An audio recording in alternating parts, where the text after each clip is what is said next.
ये एक experimental result है। तो आइंस्टाइन जब देखे कि मतलब कोई भी बॉडी का मास और उससे जो एनर्जी निकल रहा है उसका जो रिलेशन लिए, मैथमेटिकल रिलेशन लिए, तो वहाँ से वो पाए कि E is equal to mass into square of the light of velocity.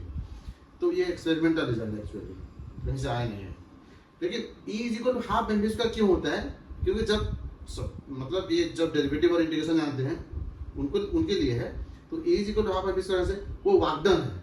वागडन हम जो इंटीग्रेट कर रहे हैं dw is equal to f dot ds, तो वहां से आ रहा है। तो इंटीग्रल जो v dv हो रहा है तो वहां स्क्वायर बाय 2 है, वो 2 फ्रंट में आ रहा है। तो नॉर्मल वेलोसिटी, काइनेमेटिक वेलोसिटी के लिए अगर कोई भी बॉडी अगर नॉर्मली आप सरफेस में जा रहा है तो उसके लिए E is equal to half m square. लेकिन कोई बॉडी अगर लाइट के वेलोसिटी में जा रहा है तो मैकेनिकल प्रॉपर्टी उसका नहीं है अभी।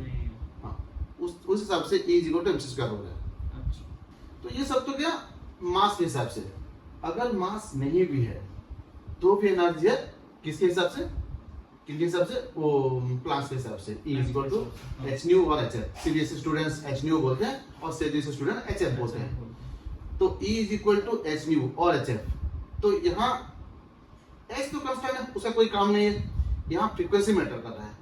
तो फ्रीक्वेंसी को हम इस तरह से देख सकते हैं कि यहाँ जो वेलोसिटी काम कर रहा है तो वहाँ फ्रीक्वेंसी काम कर रहा है। अगर कोई भी लाइट सोर्स, कोई भी इलेक्ट्रोमैग्नेटिक वेव, उसका अगर कुछ भी फ्रीक्वेंसी तो होगा ही, वेव बोलते हैं तो फ्रीक्वेंसी होगा ही। तो फ्रीक्वेंसी है तो वो एनर्जी जरूर देगा। तो उस हिसाब से जिस बॉडी को हम नहीं देख पा रहे हैं, जैसे कि इलेक्ट्रोमैग्नेटिक को हम नहीं देख पा रहे हैं, तो इस हिसाब से जिस बॉडी को हम नहीं देख पा रहे हैं उसका भी कुछ एनर्जी है। हम सोचते हैं कि हम जो कुछ भी नहीं देख रहे हैं वो नहीं है, दुनिया में एग्जिस्ट नहीं कर रहा है, तो है, उसका भी एनर्जी है। अगर वो मूव कर रहा है, अगर वो उसका कुछ फ्रीक्वेंसी, अगर वो वेव की तरह मूव कर रहा है तो उसका एनर्जी है। तो इसको हम सुपरनेचुरल साइंस के साथ भी रिलेट कर सकते हैं। तो उसको बोल देंगे नेगेटिव एनर्जी। नेगेटिव एनर्जी कुछ नहीं है उसका, मतलब लोग डर रहे हैं तो नेगेटिव एनर्जी नहीं, उसका भी कुछ एनर्जी है। नेगेटिव एनर्जी कैसे होगा? E is equal to h into minus f तो नहीं होगा ना, मतलब जिसको हम घोस्ट या फिर भूत के नाम से तो नेगेटिव एनर्जी किसे बोलते हैं? नेगेटिव एनर्जी बोलते हैं तो मैथमेटिकली क्या होता है? E is equal to h into minus f होता है। लेकिन माइनस f नेगेटिव फ्रीक्वेंसी तो नहीं है ना।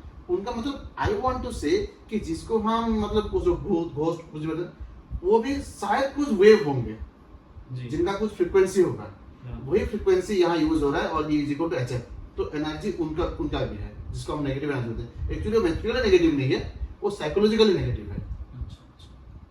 हो सकता है। हाँ, इसके बारे में फिर डिस्कस करेंगे। इसके बारे में और डिस्कस करेंगे। तब तक के लिए अगर आपको वीडियो अच्छा लगता है तो सब्सक्राइब कीजिए, लाइक करिए और हमारे साथ जुड़े रहिए। हमें बहुत मोटिवेशन मिलता है इससे।